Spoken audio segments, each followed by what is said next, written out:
Bonjour à tous, j'espère que vous allez bien. Dans une petite vidéo. Aujourd'hui, on se retrouve en pleine chaleur. C'est l'été, hein. Voilà, on arrive fin décembre. Donc c'était juste une petite vidéo pour vous parler de une petite galère qui nous est arrivée à l'aéroport. L'aéroport de Guayaquil. Et voilà, c'était pour partager un petit peu cette mésaventure. Donc il faut savoir que nous, on devait retourner en France déjà le 13 décembre. Donc le 13 décembre, donc on arrive à l'aéroport de Guayaquil et donc voilà le truc qu'ils nous disent, parce que nous, on a eu un enfant donc, ici en Équateur. Et en gros, ce qui s'est passé, c'est que voilà, on arrive à l'aéroport et ils nous disent, donc l'équipage, etc., nous disent que au moment de faire les valises, etc. Pour l'enregistrement, ils nous disent en gros que non, le bébé est équatorien. Donc nous, on lui avait déjà fait son identité équatorienne, son passeport équatorien. Et donc voilà, ils nous disent non, mais le bébé est équatorien et donc il ne peut pas sortir du pays comme ça. En fait, il lui faut pour tous les Équatoriens un visa. Nous on a découvert ça, donc c'est un visa Schengen. Et ce visa, voilà, ils le mettent sur le tampon en fait, sur le passeport équatorien de notre fils, le passeport équatorien en fait de la personne qui demande le visa. Et voilà, donc, tout Équatorien qui veut aller en Europe, un pays, doit avoir ce visa Schengen sur son passeport. Donc on lui tamponne en fait, c'est l'ambassade, il doit faire la demande à l'ambassade en fait, et à l'ambassade du pays en question en Équateur. Donc, s'il veut aller en Italie, il faut qu'il fasse la demande du visa Schengen à l'ambassade italienne qui se trouve ici en Équateur. Et pareil, s'il veut aller en France, l'ambassade de France en Équateur. Donc voilà. Donc nous on leur a expliqué que voilà, nous deux on est français, notre fils est pareil automatiquement français, et donc voilà que nous on n'avait pas les papiers donc pour la double nationalité en France. Sauf que le souci c'est qu'ils se sont dit voilà, vous êtes français, vous êtes bien les parents, etc. Mais voilà, le petit il a que sa carte d'identité équatorienne et son passeport équatorien. Il ne peut pas voyager avec vous en fait, même si vous êtes les parents français. Donc, quand on est venu ici en Équateur, on est venu, donc on nous a tamponné un visa touristique à l'arrivée, mais on est venu juste avec notre passeport. Donc nous en fait, on n'a pas tilté tout de suite qu'il y allait avoir un problème pour sortir aussi du pays quoi, avec notre enfant. Donc voilà. Voilà, on a quand même insisté, etc. Il a quand même contacté au niveau des services de douane, etc., au service frontalier, avec Madrid, etc., comment ça allait se passer. Et du coup, voilà, on a eu la réponse, ça a été négatif, et ils nous ont dit clairement que non, il aurait besoin donc d'un visa Schengen. Donc, gros biais, grosse désorganisation. Grosse désorganisation. Je vais vous montrer ma mère. Je sais pas si vous allez réussir à voir. Voilà, il fait très chaud. Franchement, là, c'est une période où, du matin à 8h jusqu'à 17h. Il fait vraiment très chaud, très beau. C'est une chaleur sec, il n'y a pas beaucoup de vent. Donc voilà. Grosse petite galère. Donc on a été obligé de tout annuler, tout désorganiser. Aussi avec la famille, etc. Parce que j'avais déjà prévu pour me récupérer à l'aéroport, etc. Donc nous, c'est ce qu'on a fait. Donc on nous a dit de modifier les billets, les dates, changer les dates, de revenir au moins avec une attestation, un passeport, quelque chose qui prouve qu'il est français. Donc voilà, un certificat, une attestation, peu importe. Donc nous, ce qu'on a fait, c'est qu'on a contacté l'ambassade de France, qui sont super sympas aussi d'ailleurs, l'ambassade de France, l'ambassade française à Quito, ici en Équateur, et voilà, qui nous ont dit que notre fils est français, même s'il est né en Équateur, donc il est français, et que en gros, j'ai le mec qui vend des fruits là qui me perturbe le cerveau. Mais donc voilà pour ça. Donc voilà, en fait, ils nous ont dit tout simplement en fait que mon fils était français, donc il n'avait pas besoin de passeport, de tampon, de visa Schengen sur son passeport. D'ailleurs, il faut savoir que ce visa Schengen est en cours c'est en train de voir pour justement enlever ce visa Schengen pour les Équatoriens qui veulent se rendre en Europe. Donc voilà, ça c'est en cours. Voilà, ça devrait être voté dans pas longtemps, donc justement c'est pas de chance. Mais donc voilà, en gros pour ça. Quoi vous dire de plus donc voilà, ils nous ont pas dit que l'aéroport avait tort, mais en gros ce qu'ils nous ont dit c'est que donc ouais, il y a des travaux partout, hein. Je sais pas si vous pouvez voir, mais ils refont la route, ils refont les routes un peu en ce moment. Voilà, après ça prend du temps, mais voilà, on n'a pas besoin de visa donc pour son passeport, même s'il est né en Équateur. Donc ce qu'ils nous ont proposé, c'est de nous faire un passeport d'urgence en fait.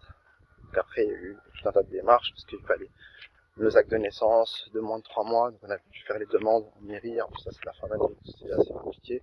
On a dû faire les demandes de nos mairies respectives, donc les actes de naissance des parents, pour lui faire une transcription de naissance, donc pour la double nationalité, plus lui faire aussi son passeport sans souci. Apparemment l'ambassade nous ont dit que ça c'est quelque chose que vous pouvez faire uniquement dans les services administratifs ici en Équateur.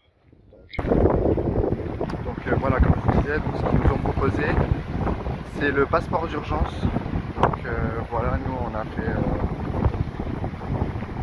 ça en fait, donc on a réuni tous les documents. Il y a énormément de temps. Je sais pas si je vais continuer la vidéo par ici.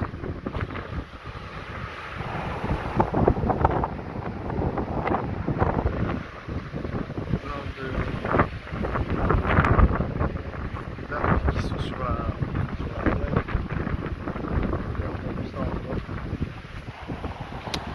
donc voilà, donc nous ce qu'on a fait c'est ça, c'est le passeport d'urgence comme je vous disais. Donc voilà, parce qu'ils ne délivraient pas de certificat spécial ou à part en cas vraiment d'urgence vitale. Ils ne délivraient pas d'attestation ou quoi. Nous dans notre situation, ça c'est vraiment si vous perdez votre passeport, que vous êtes français, etc. Voilà. Dans ces cas-là, ou si vous faites agresser, incarcérer, il y a d'autres types de choses que l'ambassade peut faire pour vous, mais voilà, nous dans notre situation, c'était vraiment ce passeport-là d'urgence, voilà, qu'on a pu faire la demande. Et puis donc voilà, en gros en fait on a réuni tous les documents, donc on a envoyé tout ça à l'ambassade.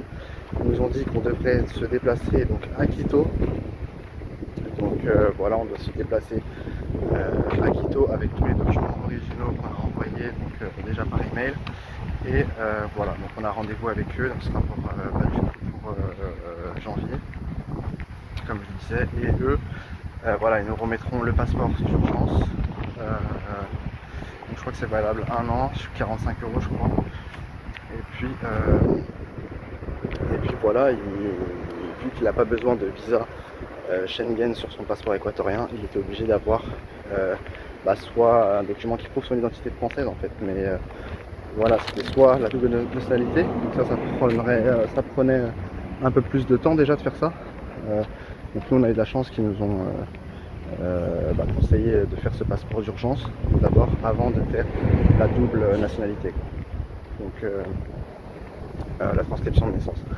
Donc voilà un peu pour ça, pour cette petite galère, cette petite aventure que j'avais envie de partager. Donc voilà, quand vous voyagez, faites toujours attention, c'est pas parce que vous achetez vos billets que vous êtes sûr de pouvoir voyager. Pareil pour les États-Unis, il y en a encore qui se font avoir en prenant des billets pour les États-Unis et puis ils se déplacent à l'aéroport et il leur manque l'ESTA, le visa touristique. Et donc voilà. Donc il y a des pays où font le visa à l'entrée, et il y a des pays où il faut que vous fassiez le visa. Faut que vous fassiez le visa avant de rentrer dans le pays. Et à l'inverse, il y en a d'autres, ils vous tamponnent à l'entrée à votre arrivée, juste avec votre passeport. Donc voilà, après pour l'Europe, ce qui est bien, c'est que voilà, quand vous êtes européen, juste avec votre carte d'identité, normalement vous pouvez voyager dans toute l'Europe. Voilà, après il y a certaines conditions, je pense aussi. C'est pareil ici pour l'Amérique latine, par exemple, notre fils avec son passeport équatorien, sa carte d'identité, il peut voyager dans toute l'Amérique latine sans problème, sans visa, sans rien du tout. Donc voilà. Ensuite, qu'est-ce que je peux vous dire de plus par rapport à ça? Donc voilà, une fois qu'en fait ça sera fait, du coup il sera vraiment tranquille en fait. Une fois que ça sera fait, il sera tranquille. Donc la double nationalité, ça aurait pris plus de temps. Donc nous dans la situation, voilà, c'était mieux de faire le passeport d'urgence. Je vais passer par là, c'est pas trop de bruit. Donc voilà, nous après, ça tourne toujours. Donc voilà, nous après ce qu'on a fait, donc nous pour notre situation, donc nous on est arrivé ici en Équateur, donc avec un visa touristique, donc 2 fois 3 mois, renouvelable une fois.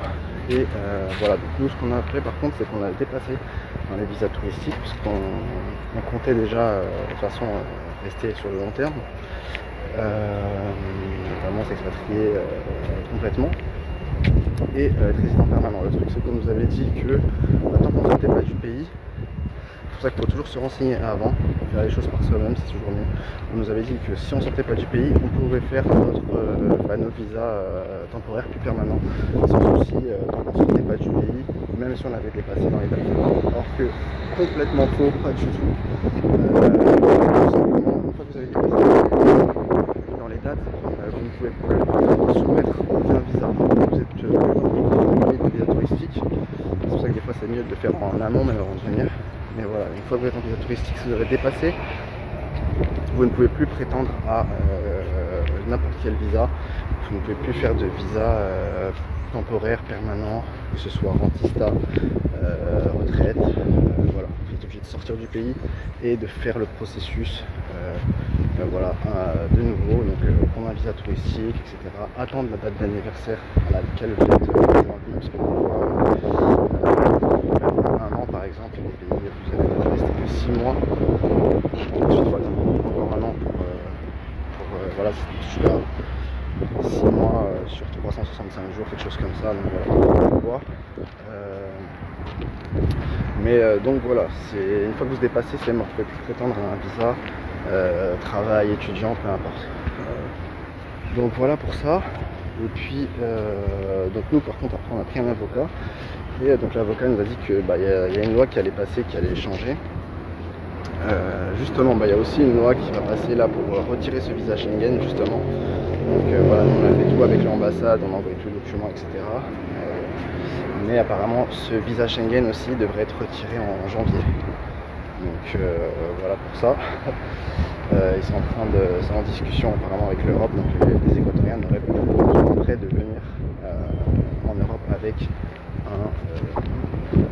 un visa qu'ils sont obligés de demander à l'ambassade du pays en question. Donc pour ça, donc ce qu'on a fait comme on a pris un avocat vraiment super calé. Je vous conseille de prendre des avocats quand vous expatriez, parce que c'est vraiment c'est un gain de temps, ça change la vie, ils sont au courant des lois, vous n'avez pas besoin de regarder, etc. Après c'est vrai que des fois c'est un peu cher, mais si vous avez quelqu'un de réglo, sérieux, qui peut vous aider même sans vous demander tout de suite des sommes énormes.